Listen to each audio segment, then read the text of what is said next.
Hello members, this is Aman from अपमू stocks. तो थोड़ा सा लेट हो गया है आज, बट हम लोग एक स्टॉक कवर कर रहे हैं। तो हम रिसर्च कर रहे थे तो हमें दिखाई दिया कि लॉरस लैब्स में एक ब्रेकआउट आया है, डेली चार्ट्स पे भी और वीकली चार्ट्स पे भी।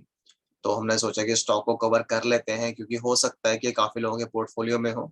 दूसरा, ये स्टॉक टीवी पे काफी डिस्कस किया जाता है, काफी पॉपुलर स्टॉक है, तो हमने सोचा कि इसको कवर करना चाहिए। तो हम इसमें दो टारगेट्स निकालने की कोशिश कर रहे हैं। और जो पहला टारगेट इसमें निकल कर आएगा वो आएगा 640 रुपए का। और दूसरा टारगेट जो निकल कर आ रहा है वो 786 रुपए का आ रहा है। तो एक लक्की नंबर भी, मतलब आप कह सकते हैं 786 एक लक्की नंबर माना जाता है। तो वो टारगेट भी इसमें निकल कर आ रहा है। ये टारगेट कैसे निकले हैं और इनका क्या पॉसिबल टाइम फ्रेम हो सकता है, वो अभी हम लोग डिस्कस कर लेंगे। तो स्टॉक का नाम है लॉरस लैब्स और हम लोग इस वक्त इसका वीकली चार्ट एनालाइज कर रहे हैं। हालांकि इसने डेली चार्ट पे भी एक पर्टिकुलर पैटर्न का ब्रेकआउट दिया, उसको बोलते हैं इन्वर्टेड हेड एंड शोल्डर्स। तो अगर आप स्टडी करना चाहते हैं तो आप उसको स्टडी कर सकते हैं।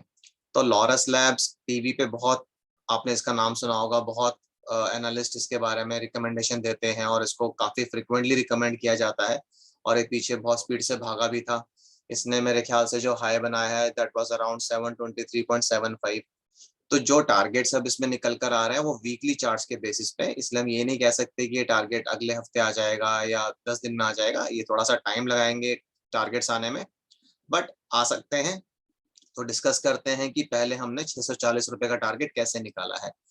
तो 640 रुपए का टारगेट निकालने का तरीका तो बहुत आसान सा है। आप देख सकते हैं कि हमने यहाँ पे दो लाइंस ड्रॉ की हुई हैं। तो आप देख सकते हैं कि स्टॉक वीकली बेसिस पे एक पर्टिकुलर रेंज में मूव कर रहा था। ऐसे जा रहा था, ऊपर नीचे ऊपर नीचे ऊपर नीचे कर रहा था, यहाँ पे सपोर्ट ले रहा था और यहाँ पे इसको रेजिस्टेंस मिल रही थी। तो इसने अब फाइनली इस ऊपर वाले रेजिस्टेंस का ब्रेकआउट दिया है। तो ब्रेकआउट जो आया वो अराउंड 570 रुपए के करीब आया है। तो पहला टारगेट तो हम कैसे निकाल रहे हैं कि सिर्फ आपको इस जो रेंज है, ये जो पर्टिकुलर रेंज है, इस रेंज की विड्थ निकालनी है। तो रेंज की विड्थ अप्रोक्सीमेटली 70 रुपीज आ रही है। कहीं पे भी ड्रॉ करेंगे तो अप्रोक्सीमेटली 70 रुपीज ही आ रही है।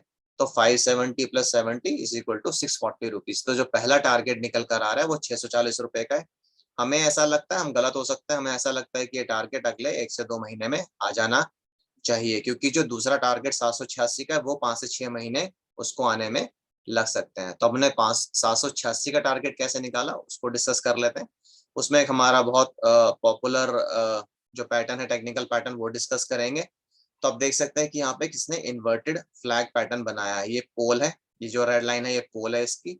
ये हम इसको अभी अपर बैंड बोलेंगे और इसको लोअर बैंड बोलेंगे ताकि आपको कोई कंफ्यूजन ना हो। तो ये पोल है फ्लैग का, ये अपर बैंड है और ये लोअर बैंड है।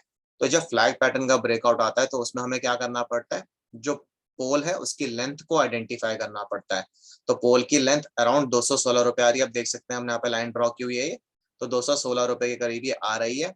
तो 216 को जब आप ब्रेकआउट प्राइस में ऐड कर देंगे तो आपको पॉसिबल टारगेट मिल जाएगा। ब्रेकआउट प्राइस दोनों ही केस में 570 रुपए रहेगी। 570 प्लस 216 रुपए कितना आया, 786 रुपए। तो ये बहुत अच्छा फिगर आया है, मतलब अगर हम उस तरीके से भी देखें तो। बट इस टारगेट को आने में 5 से 6 महीने लग सकते हैं, क्योंकि हम लोग वीकली चार्ट्स को एनालाइज कर रहे हैं। हम यहाँ पे स्विंग ट्रेडिंग की बात नहीं कर रहे कि 10-12 दिन का टारगेट है कोई, इसमें टाइम लग सकता है। इस वाले टारगेट को आने में मे बी 2 से 3 महीने और इसको 5 से 6 महीने लग सकते हैं। बट हम आपको कोई रिकमेंडेशन नहीं दे रहे हैं कि आप इस स्टॉक में एंट्री करें, क्योंकि अभी मार्केट वॉलेटाइल रह सकती है कुछ टाइम तक। तो ऐसा हो सकता है कि स्टॉक वापस इसके अंदर आ जाए। और वैसे भी किसी भी टेक्निकल पैटर्न का या किसी भी ब्रेकआउट का कंफर्मेशन तभी होता है जब कम से कम भी 2 या 3 कैंडल एक पर्टिकुलर इंपॉर्टेंट लेवल के ऊपर क्लोज हो। जैसे कि इस केस में 570 रुपए, तो अगली वीकली क्लोजिंग भी अगर इसके ऊपर आए तो फिर वो एक अच्छा साइन माना जाएगा। बट हाँ, इसने इस वीकली क्लोजिंग में ब्रेकआउट दे दिया है, तो ये एक पॉजिटिव साइन है। अगर अगले हफ्ते भी इसके ऊपर बंद कर देगा तो फिर वो एक तरह का ब्रेकआउट कंफर्मेशन हो जाएगा। बट ऐसा नहीं है, कंसोलिडेट भी कर सकता है यहाँ पे कुछ दिन बिफोर ये ऊपर जाए। अगर वापस इस रेंज में आ जाएगा तो फिर हमें इस ब्रेकआउट प्राइस का वेट करना पड़ेगा।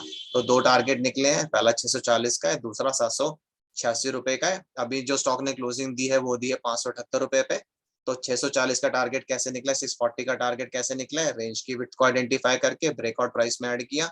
786 का टारगेट कैसे निकला है, लेंथ ऑफ द पोल को आइडेंटिफाई किया जो कि 216 रुपए है, उसको ब्रेकआउट प्राइस में ऐड किया। तो 516 प्लस 200, सॉरी 570 प्लस 216 आपका 786 का टारगेट आ रहा है, या फिर 786 अगर हिंदी में बोले तो 640 और 786 640 हो सकता है कि अगले 2 से 3 महीने में आ जाए, उससे पहले भी आ सकता है।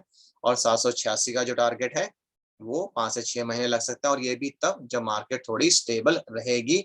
बट पीवीआर का एक लाइव एग्जांपल है, आप हमारा वीडियो देख सकते हैं फरवरी का, उसमें हमने टारगेट्स बताए थे 1700 प्लस का, वो उसमें ऑलरेडी अचीव हो गया। दूसरा टारगेट शायद 1780 के करीब का है, तो देखते हैं वो उसमें कब आता है। तो अगर आपको इस वीडियो से रिलेटेड या स्टॉक से रिलेटेड कुछ भी क्वेरीज, कमेंट्स या सजेशंस हो, तो आप उनको कमेंट बॉक्स में डाल दीजिएगा, हम उनका रिप्लाई करने की कोशिश करेंगे जल्दी से जल्दी। और इसी के साथ मैं इस वीडियो को एंड करूंगा। This is Aman signing off, bye bye, take care.